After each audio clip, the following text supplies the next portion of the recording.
Let's all go to the lobby. Let's all go to the lobby. Let's all go to the lobby to get ourselves a treat. Let's all go to the lobby. Hello and welcome to Movies vs. Capitalism, an anti-capitalist movie podcast. I'm Rivka, and it's just me for our topical today. Frank is sick, so feel better, Frank. And I'm going to try and keep this brief because we have a great conversation today. But I do want to touch on the latest in Capitalism Gone Wild. I'm talking the Sydney Sweeney American Eagle Good Genes controversy. I guess this is a controversy. If you are lucky enough to have not seen this or come across this or been on the internet lately, this is the newest ad campaign for American Eagle Genes. It's featuring American actress Sydney Sweeney. Probably know her from, I guess, most famously Euphoria. She also played Reality Winner in a movie, and there's a lot of other things. She's sort of like a big deal. Blonde hair, blue eyes, very American bombshell type. And in this campaign, she is wearing a pair of jeans, American Eagle jeans, and the whole shtick is a play on words with jeans versus Jeans versus Genes. And in it, there's like a few different versions of it. She's sort of in her famous, which I like her voice. Not everyone does, but she does a very intense vocal fry. It's like genes are passed down from parents to offspring. My body's composition is determined by my genes. I don't know. I had fun doing that voice. But obviously, yes, this is a play on word about genes versus genes. The fucking point, people, is clearly, like, fuck anyone trying to pretend it's not about this. Like, it's clearly about good genes are blue eyes, blonde hair, and the rest are bad genes. So white is good genes. So yeah, people are calling this Nazi propaganda. People are calling this white supremacy dog whistle. Some people are saying, shut up, it's just not about genes. And you know what? Yeah, there's like a whole fucking genocide happening. But why am I talking about this?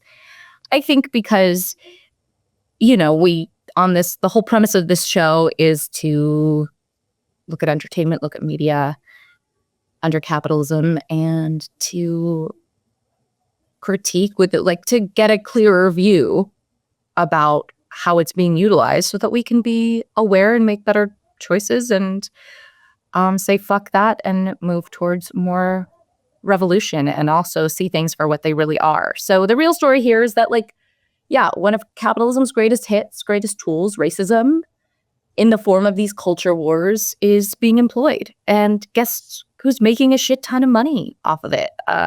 Ding, ding, ding, American Eagle. In fact, their stock closed up more than 20% on Monday, particularly following Trump had some like dumb shit to say.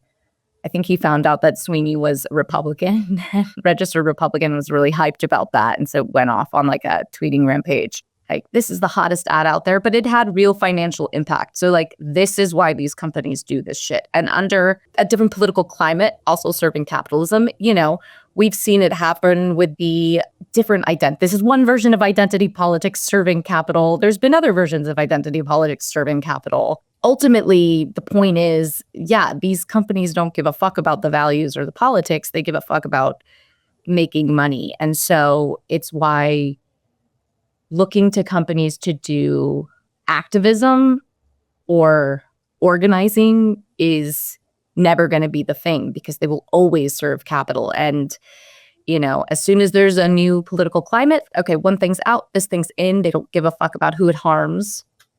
They only care about their bottom line. So I think for me, looking at this, it's such a strong reminder of like, hey, you know, it's easy to get into like, American Eagle should be, you know, American Eagle should be for Mamdani and for socialism. Even if they fucking were, they're not. Don't let them fool you. There's a book on this called Elite Capture, How the Powerful Took Over Identity Politics. I'm in the middle of reading it, so it's really good. And it touches on all this stuff. So yeah, that's the nature of, I think, the identity politics of that. Probably not adding more to this there's so much if you're really interested on the internet about this. And I promised myself I wouldn't take too much time on it. I also think I have like 10 seconds before my baby starts crying, and I have to leave. So good thing I kept this short. I will have to see. Frank and I haven't talked about this, so I'm curious his thoughts. Maybe we'll share them on our next topical. Let's get to our conversation because it's a really good one. We have Taylor Lorenz on the pod today. Before we jump in, I just want to remind our audience that we don't sell ads on the show. We rely completely on community support to keep the show going. And so if you want to help us out, you can subscribe to our Patreon. That's just $5 a month. And you, in exchange, get access to new bonus episodes and our entire back catalog, which has some really cool stuff in there. Our Patreon link is in the episode description in your podcast player or at mbcpod.com.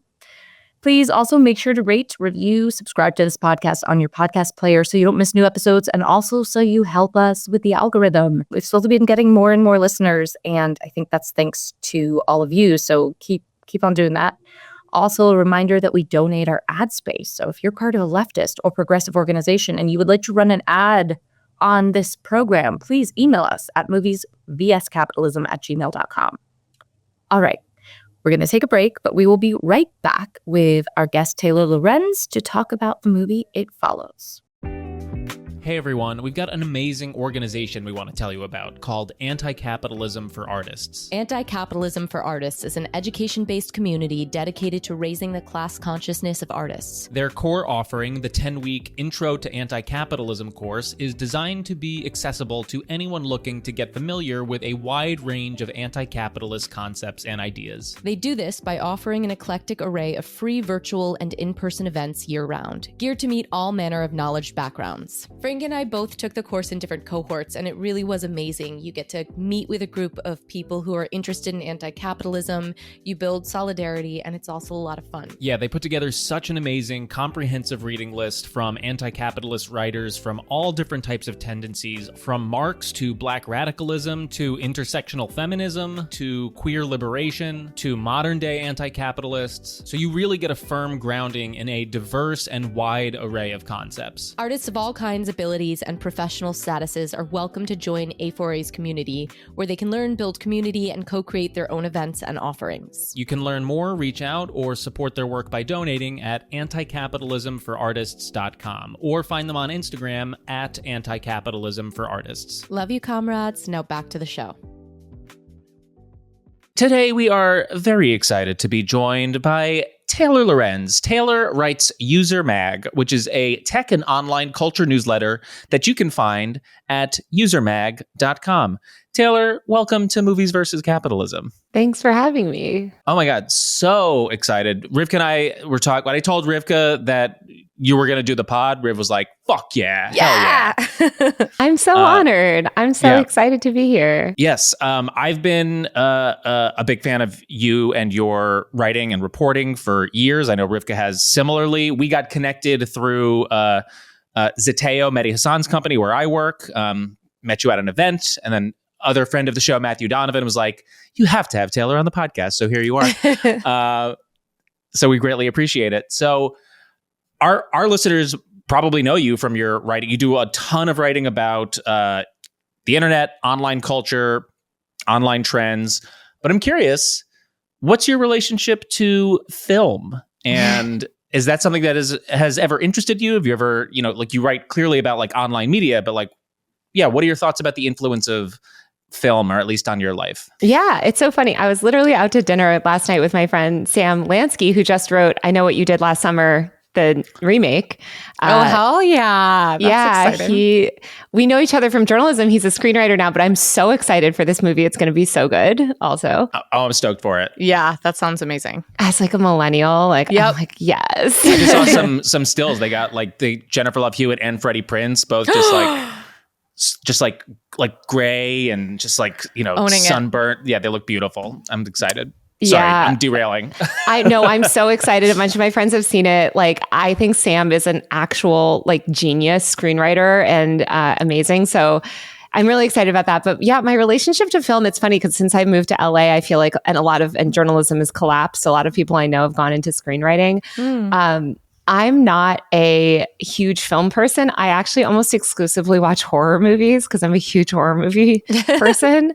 Nothing wrong with that. Yeah. So that's I feel like I've missed a lot of the great films of our time, but I have seen every D-list film on Shudder that possibly exists.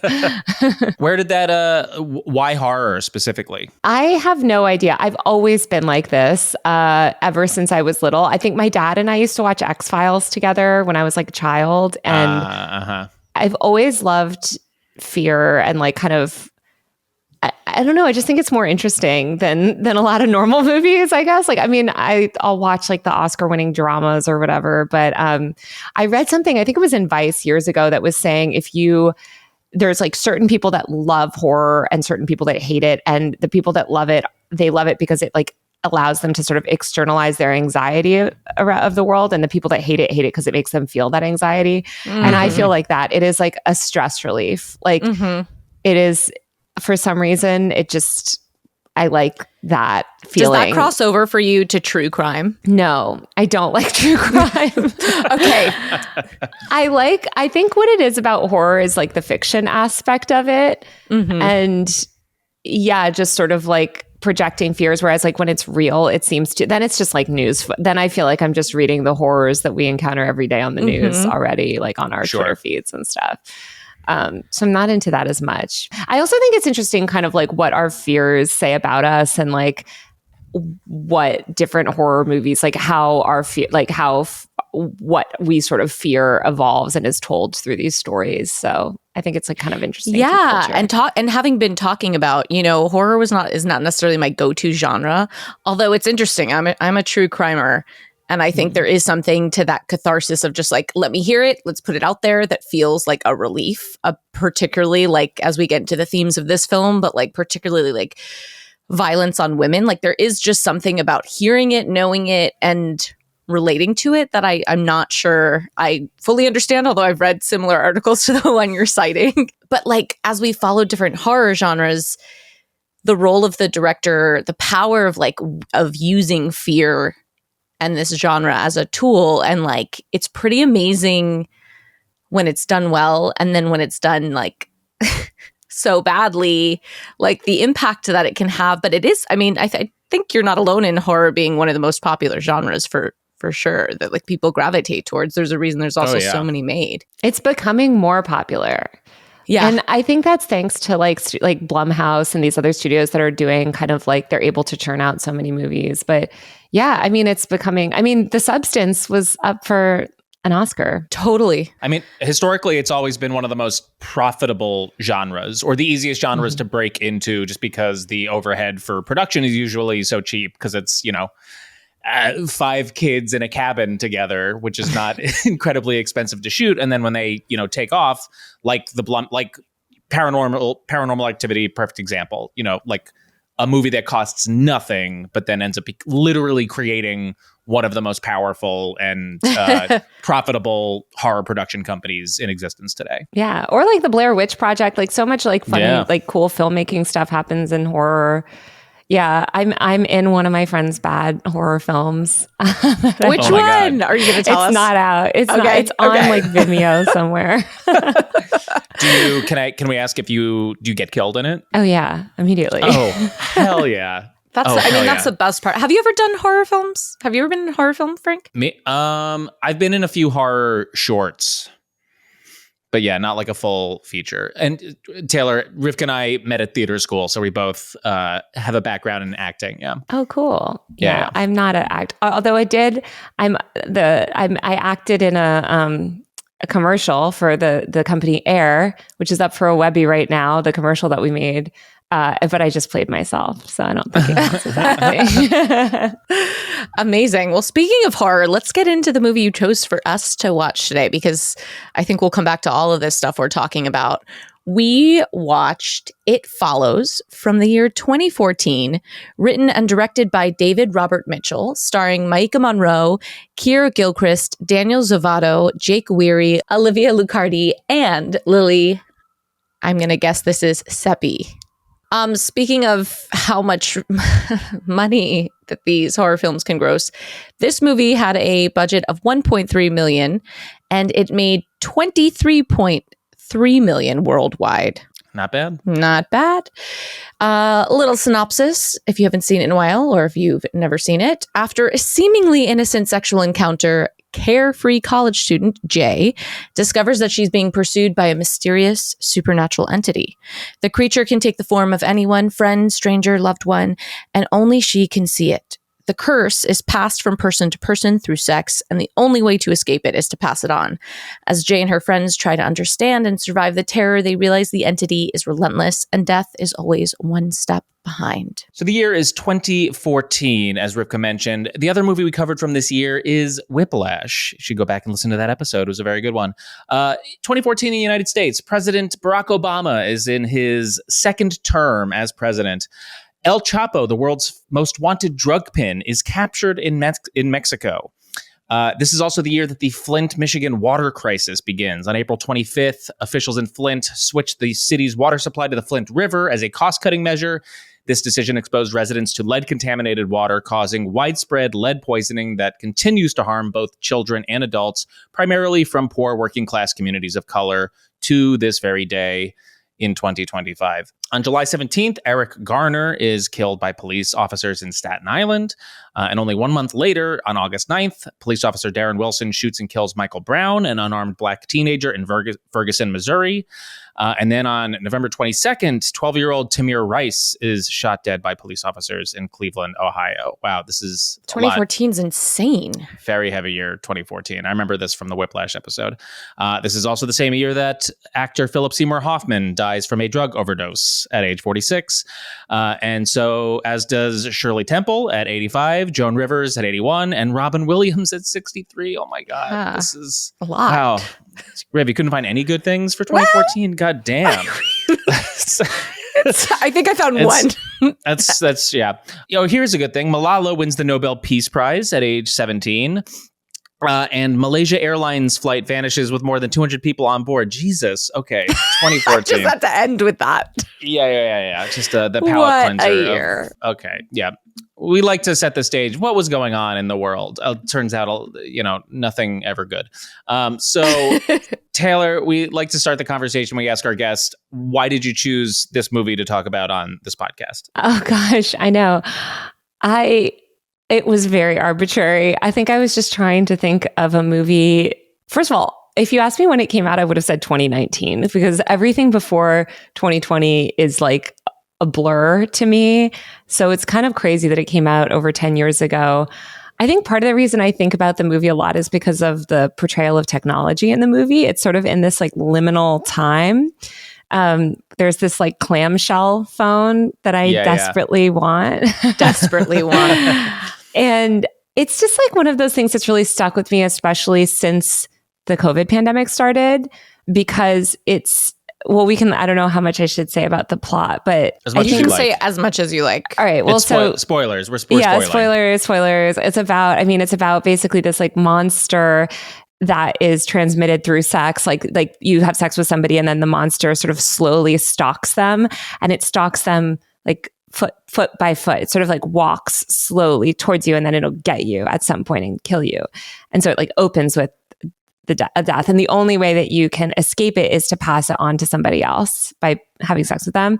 So it's like, I think at the time, a lot of people thought of it as like a critique of like hookup culture, or sexually transmitted diseases, or like people compared it to sort of like a commentary on like the HIV crisis. But I guess like I think of it so much now because, and I got obsessed with like rewatching like Contagion and all these like disaster movies and stuff. But for some reason, this movie really sticks with me of like what we'll do to live, I guess, and just like disease and like passing on it. And it's not really a disease because it's really just a monster, but you're dooming that person to death, and you can outrun it, but it will always catch up to you. So you can fly around the world and you have a little bit longer, but it will always catch up to you. And so, yeah, I don't know. It's a movie that I think about a lot. And it's a really like low budget movie. Like you said, I didn't realize it only cost $1 million to make, but I'm sure if I rewatched it again, you would notice that. But I just think it's a really good movie. That's such an interesting angle, because I do feel like one of the things that's cool about it is it's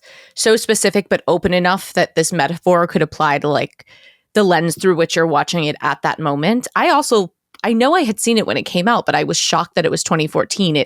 To me, it also felt much closer to where we are now and not almost 10 years ago. Yeah, it also same. looks like stunning. Like it's a stunning beautiful. movie. Yeah. And it, to me, it doesn't look dated. It actually looks like so much of our cinematography now is like came from that. You know, it's like very Euphoria, very like the constant movement of these pans, just like stunning. Yeah, there's a Euphoria vibe to it because there's like a lot of like kind of neon and A lot of neon. Yeah, a lot of block colors. Yeah. But I love what you're saying about this kind of lens of post 2020 and passage of disease and passage of like this pandemic lens. I also watched so many pandemic movies at that time, as I know we all did. It's also, as you were saying that, it made me think about just like interactions with Gen Z and like this conversation happening now around their sexuality and their, you know, compared to millennials who were just doing all the drugs, having all the sex, transmitting all the things in like just a completely different world. And yet this is a very millennial, like to me, it felt very millennial coded because it's so suburban 90s vibes. And yet like the anxiety of like this outside not knowing, I mean, so much anxiety about like cultural anxiety, which we can talk more about. But in the context of like, yeah, when I've had conversations with people who are like, it's not like, you know, the puritanical thing that's being put on this generation of like, they're so puritanical because they're not smoking or drinking or fucking. And you're like, well, that comes from exactly what you're saying is like when you're coming out of a pandemic, those things carry a lot. well, the issue I think is that we're not coming out of the pandemic. Right. And that's like why I think of it so much. And I think, you know, as somebody that is immunocompromised and got really fucked by COVID and has had, you know, friends die from COVID. One of my friends died at age 34 from his third COVID infection. He was So totally sorry. fine the first two infections. So like, sorry. I just think it's like so often, like you're sort of in this state of like terror of intimacy basically, because you can't like get too close to someone or they could infect you with something, especially when I'm so immune compromised. Like it's not even just COVID I have to worry about, you know, and like, and I guess like that's kind of like you're so vulnerable. And like in this movie, you sort of like see them also like there's that scene like when was at some point aren't they like considering like infecting a sex worker and then they don't? Paul drives past a couple of sex workers Yes. near the end of the Yeah. movie after Jay has passed it on to him. But he doesn't like, I don't know. I just think of like the calculations that we make with lives and whose life is worthy and whose life, you know, if you knew you were going to kill someone, like who would that be? Or doom them to death, basically, I guess. It still holds up. So every once in a while, going into rewatching a movie, I'm like, oh, God, I gotta fucking sit down and rewatch this movie, even though I've seen it already.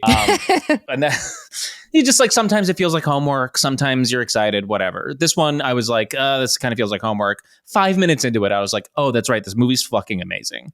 Also, was shocked to learn that it was 2014, felt much more recent.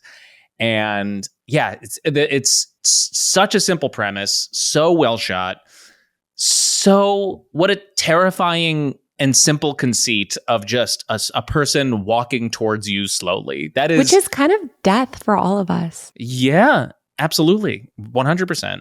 Wonderful performances across the board. This is so interesting. I love that we're kind of having diverging takes or interpretations on it at this point, because Taylor, I also remember at the time, 2014, reading it and the discourse being about, oh yeah, this is about, the stigmas attached to hookup culture, to STDs, maybe like an HIV panic parable, even though there are no, queer men featured in the movie. But on this watch, I thought that this is a movie about the constant, ever-present threat of violence against women specifically, and how that is sort of and how that is sort of like creeping around every corner. And I think it was the moment right at the beginning of the movie when Jay is in the pool by herself, and they're the two little boys, her neighbors, who are just like watching her in the pool from, over the fence. And I was like, oh, that's what's happening here, is just like, it's from even a young age, these like two, I don't know, 9, 10, 11-year-old boys still already at that age objectifying and leering at this woman on her own, and how once she enters the the dating scene, the dating pool, how that threat ramps up, and how like this guy Q basically like kicks off this entire this curse that is then going to follow her around for the rest of the movie. It's really blood curdling, and I was really as soon as I started, I was like, oh yeah, this movie rocks. As terrifying as it is like it's still such a good movie, and I was wrapped the entire time. Well, it's so funny because it's like, it's so interesting to think about like our conception of feminism from 2014 and like how it was interpreted versus now, and how we view misogyny and violence against women.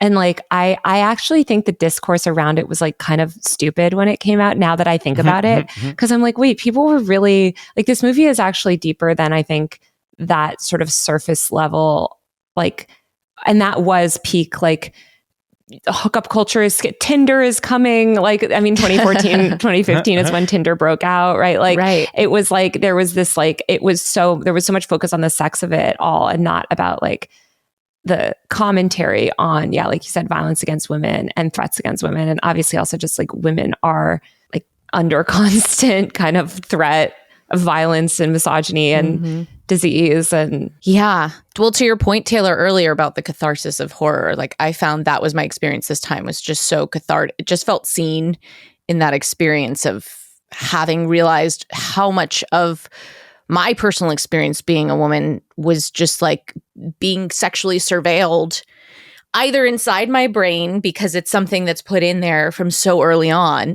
so you're also kind of then become complicit in this sexual surveillance of yourself at all times, where you're sort of in that transition from childhood and wanting to be free, and then consistently aware of your own sexuality and how you might being seen, like, just the mirror suddenly becomes a completely different, like you can't escape it, just like in this movie, like it, it's following you. So you pass a mirror and you're simultaneously maybe seeing yourself as a little girl, and then also seeing yourself sexualized the way you are being as soon as you can be, which is very, very young. And that feeling of just like the camera constantly moving is sort of just like, I can't remember a time. It makes me want to cry. Like, I can't remember a time when that experience was not being had, of just like someone's watching me and I can either make a choice. And it's always that balance of like, how do I use this to my benefit and my power? How do I watch out for this? Like the constant concessions that you're making for safety, and just to survive, that Jay, the main character, as soon as it's sort of like, she's doing before, but as soon as the like it starts following her, she's just in a constant state of like, how do I negotiate survival, here in my own body? well, it's also like, that's why I love it, like, or I guess why I think of it in relation to like COVID and death and stuff, is like, I feel like since the pandemic started too, like there is this like clock, and it's like coming for all of us. And I feel like it's like changed my perception of death, or like, and I think that's what I like about horror movies that aren't so overt. Like I love the slasher, films or whatever, but this like really, I think it's just like a good commentary on like mortality, because we are like, death is coming for all of us, and it is this slow creep, and it is this like march of time, but it's this like curse in the movie that she desperately wants to eradicate and like live freely again. And I don't know, again, I just think of it so much, I guess, through that lens now, where I feel like it's just, I just feel like it's like life now. For the purposes of the movie and the plot of the movie, it's an incredible invention. And as you mentioned, this idea of dooming someone else to death, and who, whichever character at a given time is having it follow them, what the logic of how they choose to pass it on to someone, and whether, and we also have like several male characters in this movie who are like willingly in, I don't know, kind of like a faux chivalric way, because it's also, you don't really believe like it's a pure intention from these two guys, these two boys, really. They're still in a way wanting to objectify Jay and have control over her, because they're both into her, but like their way of doing that is like, yeah, you fucking curse me. I don't give a shit if that gets me with you. I don't care. Like I'm trying to get that. But yeah, just this whole, it's just such a smart plot invention for this movie that people have to make a conscious choice to actually pass this thing on to someone else. And I was really in the first scene where the character Hugh, or his name actually isn't Hugh, but gives it to Jay to begin with, is so interesting. And on this watch, and obviously, as we're saying, he is dooming her to death, and he fully, after they have sex, assaults her, chloroforms her, ties her up. Like it is a violent assault, holds her, against her will. But at the same time, he is and it's self-serving because he like needs Jay to survive so that it doesn't continue coming back to him. But he's like basically trying to like set her up for success to escape this thing. It's such an interesting dynamic that they've created, because it's like he has to like enact this violence against her, but at the same time kind of like explain to her like, this is how you're going to survive this thing. Okay. Like, and I need you to survive this thing, because if you don't, then I am fucked. Yeah. It creates so much inherent tension and conflict. Yeah. I took that as like a really smart way of it was a complicated way of sort of expressing how these systems of patriarchy are what lead to, like, and toxic masculinity lead to this like rape culture. And also, it doesn't let him off the hook. Like, we're very aware, like you said, it's a choice being made. But to me, it was that grappling of like, I'm passing this thing on. I feel like I saw that too with the Playboy, like how early some of these ideas get mixed up for like these children too. And maybe that's also because just coming off of seeing adolescence, I feel like that was so in my headspace as well, of just like watching that in this way where they're, like you said, everyone has to make a choice. But the choices made by the men feel informed in a different manner. Like their choices do have to have some kind of like component that is objectifying and playing out a role that they don't even seem to be like fully aware of, but again, need to do to survive this bigger it that follows.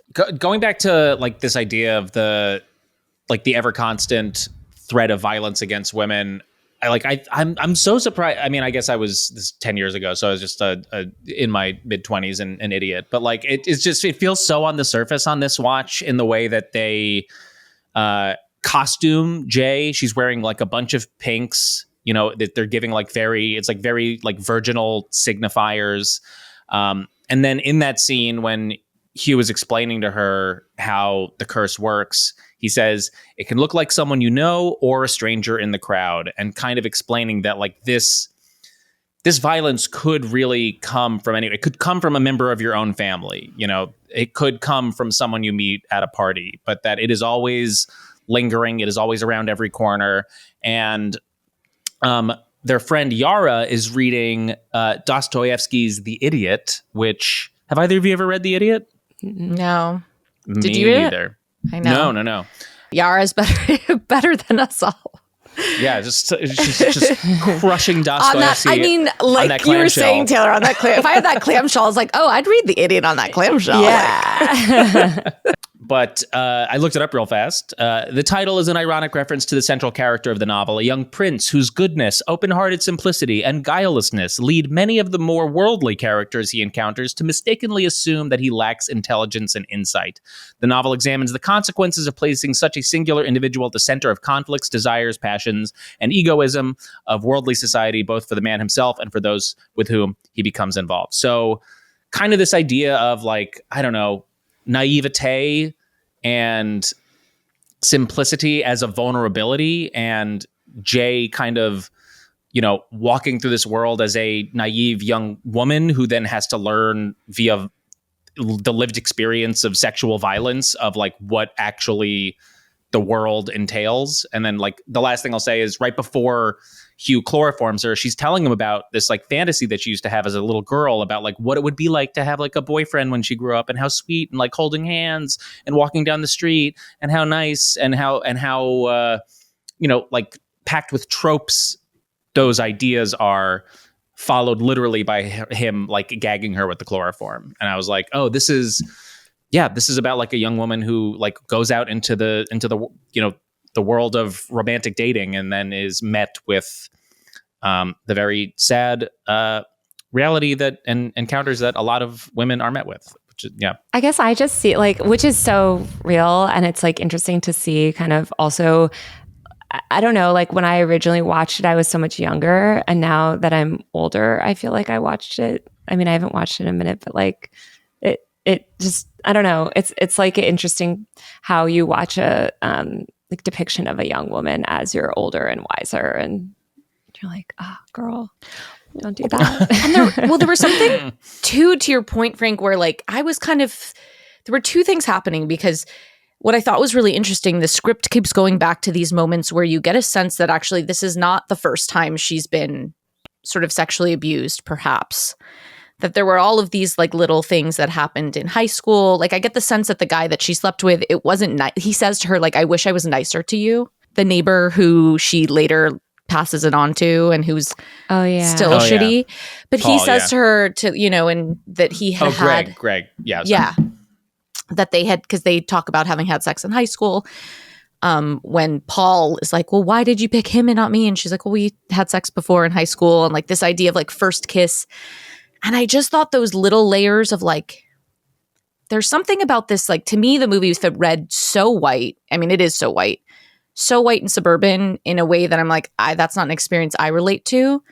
But like, I relate to it through media, through like, just through all the shows that I wished like to me that were served to me as like, this is idealized romance and sexualization, and like what it should be like in high school, like Sweet Valley High. Like that's to me I was like, felt like there was a layer of that like gave a hint of she was still wanting that, but it didn't feel like that was actually any part of her life. When, that like, so that monologue that she gives to me, even when she gets to that point, you're like, she's still kind of dressing like she's in high school, but she is in college. Mm-hmm. And she's kind of like fantasizing about this thing in a very like it almost could be like a Britney Spears music video moment, the way it's shot. Like, so I thought it had something really interesting to say about just the role of media, and like particularly like this suburban white aesthetic and sexuality as actually, like, that's quite dangerous as well. Yeah, so, like, that had me, because I had a very strong reaction at first with that too, Frank, where I was like, this feels very on the nose about, like, and now she's going to go deep into, like, the whole of, like, after being sexually assaulted. But, like, the movie kind of gives on these cues that, like, she's sort of had this experience probably her whole life. Like, this was not the first assault on her as a woman.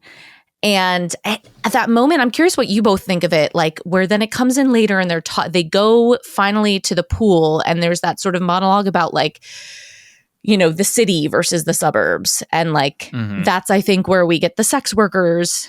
And there's a clear kind of like sense of her parents told us not to be here. I'm also curious your thoughts on the role of like the adult in this world, because they're strategically like you see them only in photos and like you hear their voices, but this feels like everyone's very distanced from any kind of world of adults. But yeah, I'm curious what you think about like that, what it's saying about class, because I was trying to figure that out. Yeah, it's funny to like, it's also nondescript. Like it is like, it's very white, it's very suburban, it's very listless. Like it's like this sort of like, it's like the sort of this boring suburbia. And like you said, then they go into a city, but it's all very you never really know where they are. And I think that's why the movie is held up actually, is because it's sort of like, it's very like limited in terms of like what you know, like the actual information that right? Like you don't know that it's taking place in even a specific real geographic area, I don't even think. And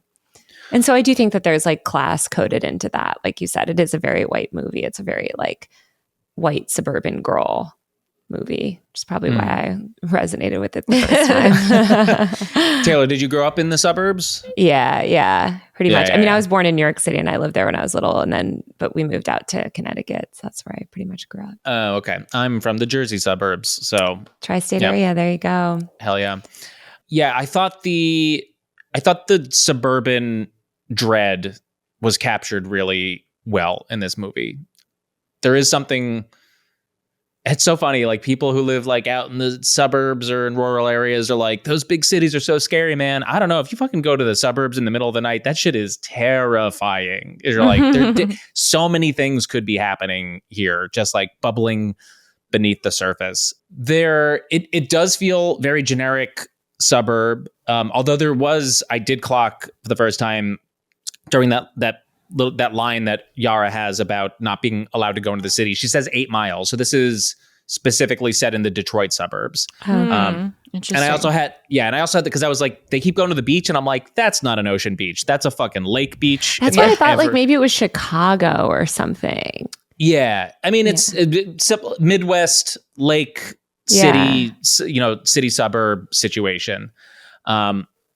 I don't know if the movie had a ton to say about class, other than when they actually find Hugh / Jake. I think it's Jake is his real name, or Josh or something. But when they drive into the city, once they find him, and he's like from like the most upper middle class home that we've seen, even though when we meet him, he's kind of like dressed more urban. You know, he's got like an earring and like the chin strap, and I don't know. It just looks. It's a little more like urban coded. But then you get to his house and you're like, oh, there's a fucking rich kid. Like, of course, he's just cosplaying as someone from the city. So there's like that aspect. And then the other thing that jumped out to me on this watch was like, I don't know. People think about violence that happens in cities, and obviously it does, and higher rates of violence because it is a city. It has more people in it. But I feel like violence in cities can be more random and aren't as interpersonally rooted, whereas violence in the suburbs is very, very much more interpersonally rooted and like socially rooted. Like this is violence being enacted onto you by people that you know, people that you are in community with, people that are your neighbors. I have a family member who is a police officer in the suburbs, and which I have my thoughts about. But he has, he told me, he's like, like 80% of our calls are domestic violence calls. Like that's what has happened. Those are the crimes that are happening here in the suburbs. And I thought that suburban dread was just really.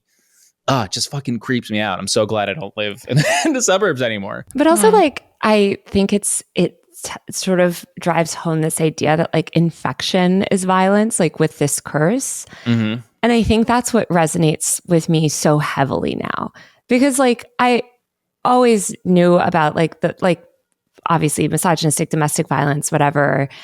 But it's like it's violent to curse somebody to death. It's violent to infect someone with a disease and potentially kill them or destroy their life, right? Like, and I guess like that's kind of like, I appreciate that like this movie kind of like acknowledges, or that's what you see like sort of grappling, right? Like it's like because in this case, that you're going to sort of doom this person, and you have to doom them if you want to get rid of yourself and save yourself. And I guess like those themes just hit so much harder to me now, especially also like you were talking earlier when there's that monologue of like, you don't know what it looks like, or it can look like, or, like it can be anyone. And I think that's so true. I mean, like when we're in the world today, like anyone quite literally can kill you with a vascular, neuroinvasive, like deadly virus that our government is doing nothing about. And like which is its own sort of horror movie, and that we live in among many other horror movies that we're living in.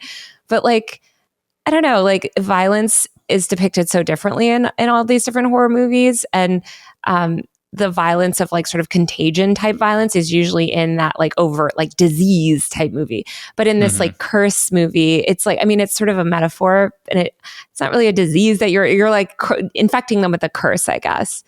And so I just think it's like a different depiction of the violence that we're used to seeing. And I think it's an important depiction for people to think about, because I think still to this day, people don't think about infection or infecting someone else with a deadly curse or disease as violence. Absolutely. And the gaslighting that comes up, particularly for Jay in the beginning of this, when it's like, can you see that? No one can see that. What it means for something to be an invisible illness that's being passed on. I mean, we talked about it before we got on mic, but just this idea that they want to ban masks in the subway is insane. And Taylor, I'm pregnant now, and it's like, I hate that it like suddenly, it's so easy to put off, which is the same with this disease. Like, it's so easy if you don't have it or know someone involved with it to be like, I don't see anything. I don't see anything. And then suddenly when you're have something to see or think about, it's like changes your world completely. And you're like, oh, I have to. And now any little, I was in like a waiting room at our midwives, and this guy was just like coughing, and I mean, it's also my hormones too, but like the rage, like it could have been a horror movie, like I was like, I'm about to pick up something and bash this person's head in. I can't believe how but that is like you're saying, this is the reality that we're in. And since the lack of not talking, like just the horror and anxiety of not talking about it and it existing, and and the denialism, denialism. Yeah. And it is, and it's so violent. And it's like and disease has always been a tool of violence and colonialism and everything like bad in the world. But it's like you said, it's like this thing that, especially airborne disease, which we know is how a lot of diseases spread, like it is completely invisible unless you are kind of like pregnant, or right, like you're really starting to be aware of it, and then you feel crazy because you're like, does nobody else see this? Does nobody else see this danger, this crazy danger that is gonna kill me? Like, can somebody acknowledge it? And or when you think of like an infant coming into the world, you're like, they have nothing, no immune, whatever. And the idea that we're like, well, we build these things up, but do we? Well, that's like another mistake, is like a lot of people believe they believe the immunity debt conspiracy theory, which is a crazy conspiracy theory, which is actually the hallmark of anti-vaxxer ideology, which is the idea that your immune system, quote unquote, builds through dangerous pathogens. That is, it's not true. I hope nobody listening to this fell for it, but like, no, you harm your immune system. Those dangerous pathogens and viruses that harm, good bacteria can maybe help, build your immune system, but disease harms you. It does not build you. And that's actually like, again, the foundation of anti-vax ideology and anti-public health ideology is that disease is good and disease is cleansing, and disease eliminates the undesirables in the world. So that's why you see RFK and all these people, like they want to spread as much disease. That's why that mother in Texas whose child died of measles said she didn't regret it, because in their view, death is natural and death is cleansing. Oh, God. But this is what liberals and leftists now believe too. They'll say things like that. And you're like, this writer, Julia Doubleday, who recently wrote for Zateo, she's amazing. She's so good. Her Substack is amazing. It's called The Gauntlet.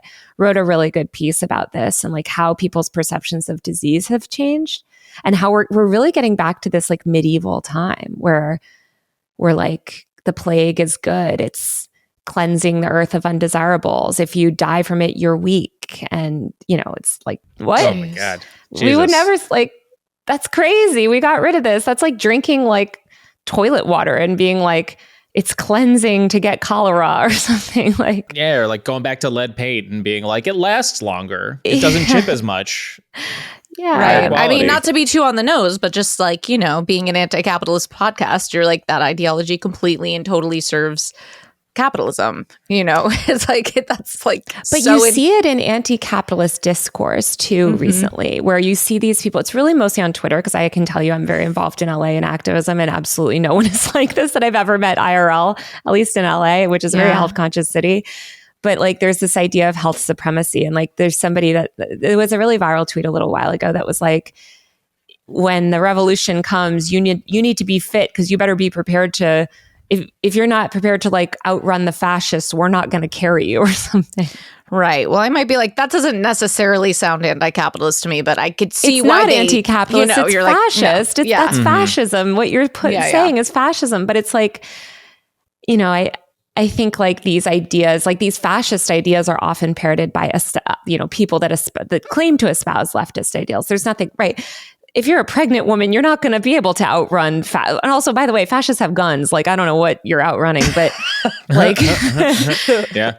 It's just like interesting to think of how like our perceptions of violence have changed or don't change, unfortunately. And I guess like when I think about It Follows again, I like these movies that that are violent, but don't have this sort of, and there's violent moments in this, right? Like there's the assault and there's physical violence, but it's also this like sort of subtle violence, which I think is how most violence is systemic or it's people that want to delude themselves that they're doing harm. I mean, not wearing a mask, not coughing all over someone or whatever. Well, and how hard it is when it's unseen. But I guess there's the moments like of she has some success when at least they can see her hair being pulled off. At least there are some things. And perhaps there's a version of this film where like maybe they could have mutually come together and had some better ideas of how to like fight against it. But I thought their plan at the end was like pretty smart, like lure the thing because they realized through that beach encounter that it's a physical being of some kind. It's not a ghost. Like you can't put your hand through it. It's like has physical matter. It's just invisible. So they're like, let's lure it into the pool.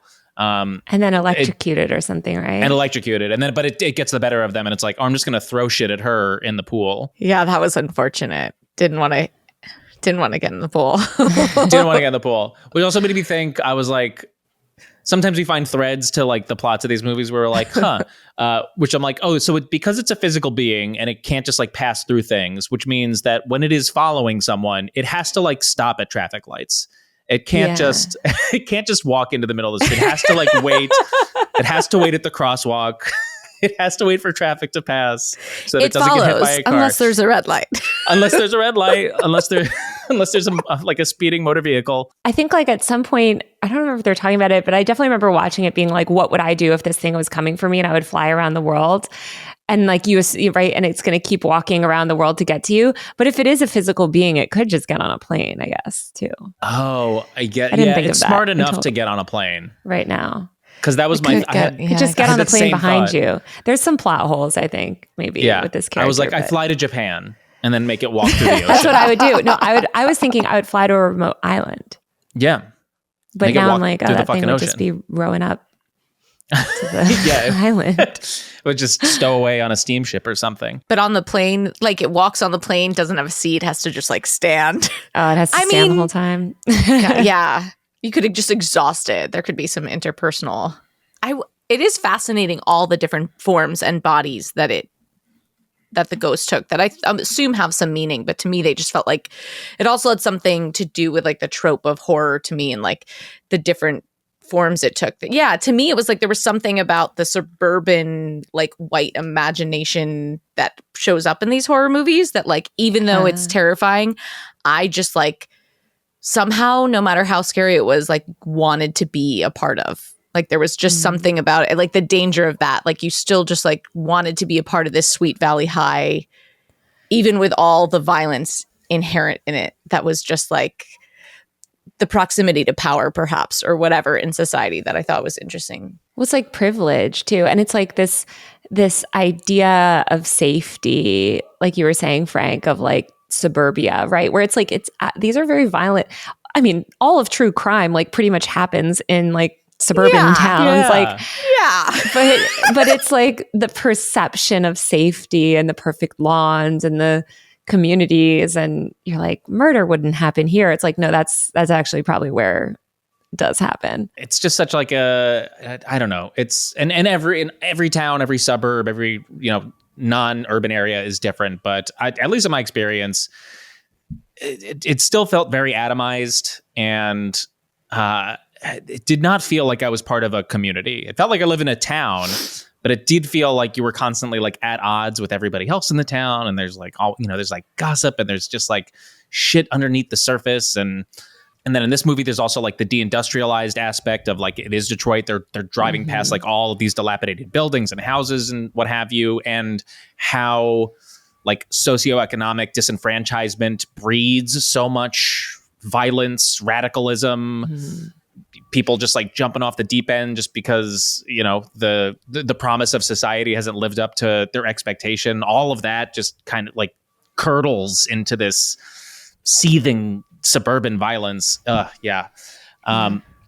last thing I'll say about the creature that I realized on this watch is that every time it took the form of a man, it was just like a guy, like it was either like a little boy, that fucking tall guy who's scary as hell. Yeah. The like lifeguard looking dude at the pool. To me, he looked like a lifeguard. A lifeguard, yeah. But all just like guys in shirts, whatever. But every time it took the form of a woman, the woman was always like half dressed or naked or something, or looked like she had also been brutalized in some way. So I thought that just like brought back this idea of the way that violence can be cyclical, the way that even that these systems are upheld from all ends, and how misogyny can be internalized by men and women alike. But that like the women, when it does take the form of a woman, it is a woman that has also in fact like experienced some form of violence, Which is like most women, I guess, too, Yeah. Okay. I think we covered pretty much everything. Taylor, we're going to move on to the award section of this podcast. So we have 3 awards that we give each movie that we cover. Our first award is the Best Politics Award. So this goes to the character with the best politics in the movie. And sometimes there is none. And sometimes we just have to like throw our hands up in the air and say, not a one. Well, I guess Jay has the best politics. Yeah. Who else? Her sister, and I forget the sister's name. Kelly. Kelly and Yara, the two, her sister and their female friend, seem like very like ride or die.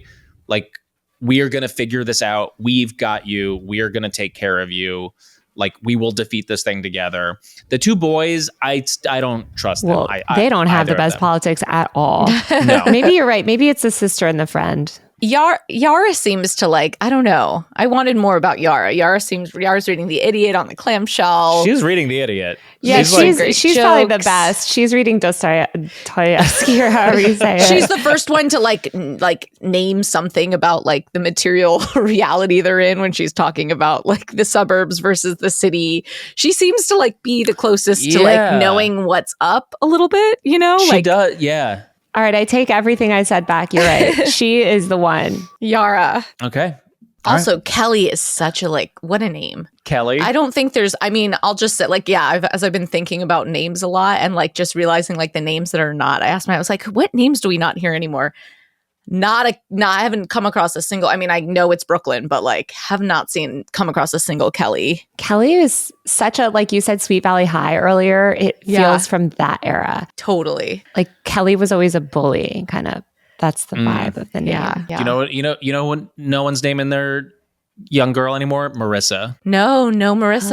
Oh, yeah. Marissa's a great name though. Marissa Tomei. Great name. But I had like 30 Marissas just in my class in high school. Oh, totally. Yeah, Marissa A, B, C, D. Yeah. Yeah. Same with Rachel. Rachel. Oh my God, we had so many Rachels. All right. So you guessed it. Our next award is worst politics. Goes to the character with the worst politics in the movie. This is probably, we might have a few competitors in The this. monster. Oh, it could be the monster. Maybe the monster is misunderstood. I don't know. Maybe if it doesn't have the monster. Definitely one of the guys. For sure, one of the guys. Probably Hugh, Jake, whatever, the guy who gives it to Jay to begin with, because he's like, yes. I'm choosing to doom you to death. As flawed as the other 2 boys are, and how they also, I think, have like really shitty misogynistic intentions, they are at least like, I'll help you. Whereas Hugh was like, I don't care. I'm literally going to let you die. Yeah, but under that logic, like, doesn't Jay also choose to give it to someone? I mean, she has to, or do we think she doesn't choose? They kind of ask for it. I guess she doesn't really choose. They're kind of like, I'll take it.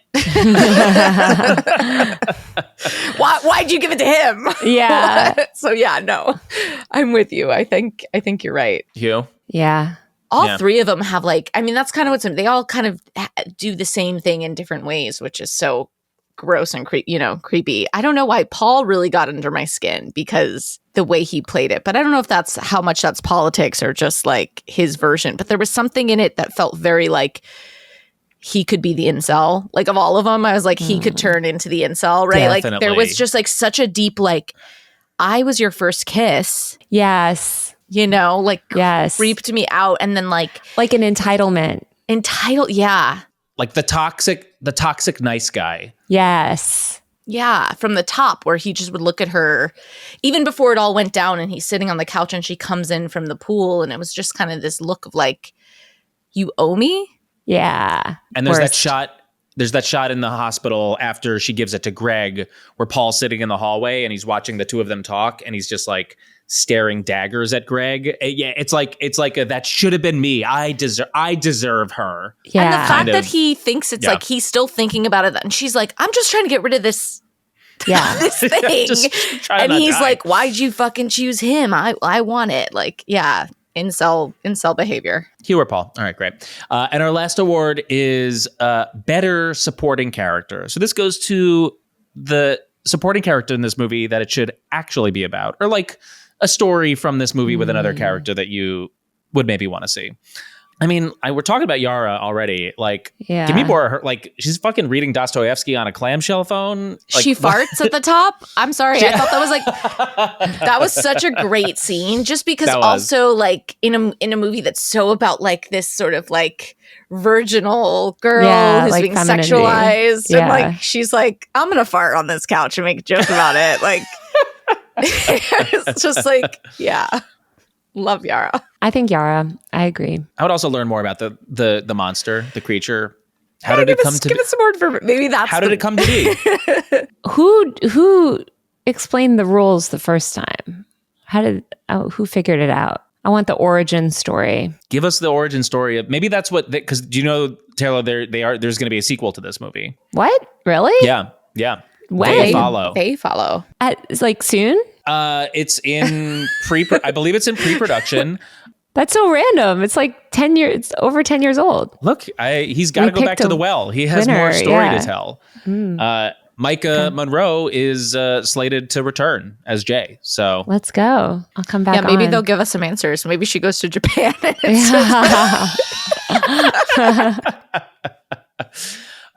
Taylor, this was so much fun. Thank you for being here and choosing this movie. I was really glad to revisit it. But before we go, the last thing we like to do is ask our guest, is there one thing that you do? Because we like to leave our audience with, maybe some actionable thing to do. But is there the one thing you do in your life where you get the chance to practice your politics, whether they're leftist, anti-capitalist, progressive, whatever you want to say? And that could be you guys already know what I'm going to say. I don't. Wear a mask. Yes, please. Yes. Okay, guys, wear a mask. That is the number one thing that you can do to stop the transmission of disease. Airborne disease is a real thing. And I know it sucks, but the thing is, if you don't wear a mask, you are sort of just spewing diseased air all over, and you are forcing disabled and vulnerable and immunocompromised people to risk their life every single time they leave the house. And God forbid they slip their mask down. By the way, babies can't wear masks. Babies can't get vaccinated. Babies are in public. Like, the entitlement that I've seen online of just like, well, they should just get vaccinated. It's like, well, okay, but what about all the millions of people that can't? Or like me, don't have an immune system. Like I don't generate antibodies to vaccines. I generate an immune response. And a single COVID infection can fuck your immune system for the rest of your entire life. And there's no cure. So I loved that quote when the CDC director, I don't know if you guys remember a couple years ago, like she was like, only high risk people need to worry about COVID. This is when they were getting everybody to stop taking precautions because they were like, everyone back to work. Capitalism needs to go. Yeah. And then like somebody did a good breakdown and like looked at the American public and like looked at what they consider high risk, which is like if you smoked a cigarette once, basically, like you're high risk. If you had COVID once, you're high risk. And basically 100% of Americans meet that definition. So Wow. Oh my God. like practically, Wow. it was like something insane like that. It was like, because, you know, most Americans also have, you know, whatever. It was like all the qualifications were just these really broad things that like, again, if you've had COVID once, which is most of America now, you're high risk. So Wow. not to be on a rant, but like, I really, really can't stress it enough. It's totally normalized in Asian countries and other countries. We could normalize that here. And, you know, unlike a lot of those Asian countries where masking is normalized, we don't have healthcare. So That's very true. Yep. That is very true. Can I drill down for a second on this? Because I would like to learn more from your vantage point. Like wearing a mask in enclosed spaces, like while you're traveling, at stores, anywhere you're inside. yeah. Oh yeah. Sorry. Like, yeah, you're not going to sleep in a mask. Like, I know. I hate when people say, yeah. or like outside walking in the park, like what? Yeah. Yeah. Well, it's so interesting you say that because like I live in LA where like we constantly have like fires and like all these things. So like I think it's also changed my perception on masking where like, yeah, if it's a beautiful open day in the park, of course not. It basically, you just need to realize that like just the way that smoke travels through the air, that's how COVID and other diseases travel through the air. So yeah, if you're out in a park and someone's smoking nearby, you're probably not even going to smell it. But if you're in an enclosed subway car, you're exhaling without a mask and you're just spewing disease all over. Like there's no ventilation. And ideally we would have like they have in Japan where like they have all these like filtration systems and you can see CO2 monitors and we filter the air enough that we don't have to worry about wearing masks, but we have none of that. So, and I also think a lot of people think surgical masks stop airborne disease. They don't. They're not made for airborne disease. So just get a KN95 or N95. There's a great website called bonafidemasks.com that looks like it was made in 1992, but they have a 25% off sale right now. They're always having sales and they have KN95s in every single color. You can match it with your outfit. No one's going to be 100%. Like I know, you know, I unfortunately do have to be that way because I got fucked by COVID, but like, you don't want to learn it the hard way. And it's just so easy to not be sick. Like speaking of capitalism, like, I don't know if you guys know the podcast Death Panel. It's a really good one. And they talk a lot about like health and they wrote the book Health Capitalism, B and Artie. Oh, yeah. It's a really good book. I have it on the shelf behind me somewhere, but you know, like we need to protect our bodies because capitalism, the whole goal of it is to just sort of grind you into the ground and make you risk your health for work. And yeah, like I'm not saying you never can, you know, you have to wear a mask all the time, It's just like, just do it sometimes. Do it 10% of the time. You might be 10% less sick. And that is going to go a long way. And not just for other people, for yourself, right? We want to live. We have to live another day. Yeah. Mutuality for sure. So yeah, I highly recommend bonafidemasks.com has like all these great options. And there's also a lot of local mask blocks. And yeah, it's been, I mean, in LA, it's like crazy because we have all these fires. And I think people that live in, I mean, my family's in Colorado now, and like they have a lot of forest fires and just environmental pollution and the type of shit that's in our air these days, like with climate collapse, like we should normalize masking for so many reasons, not just disease, but environmental pollution, fires, toxin, like just, it's a very easy, normal thing. And once you get used to it, I swear it's not as miserable as it seems. Sometimes I have to drive through North Jersey, and that's the same. Yeah, Taylor, this was great. Thank you for being so here. much. Yeah. Thanks for having me. This was fun. This was really fun. Thank you. To get ourselves a treat. Thank you all so much for listening. Make sure to follow us on Instagram and TikTok. And if you want to support the show and get access to our Patreon episodes, the link is in the episode description in your podcast player or at mvcpod.com. Also, a reminder that we donate our ad space. So if you're part of a leftist or progressive organization and you would like to run an ad on this program, please email us at moviesvscapitalism@gmail.com.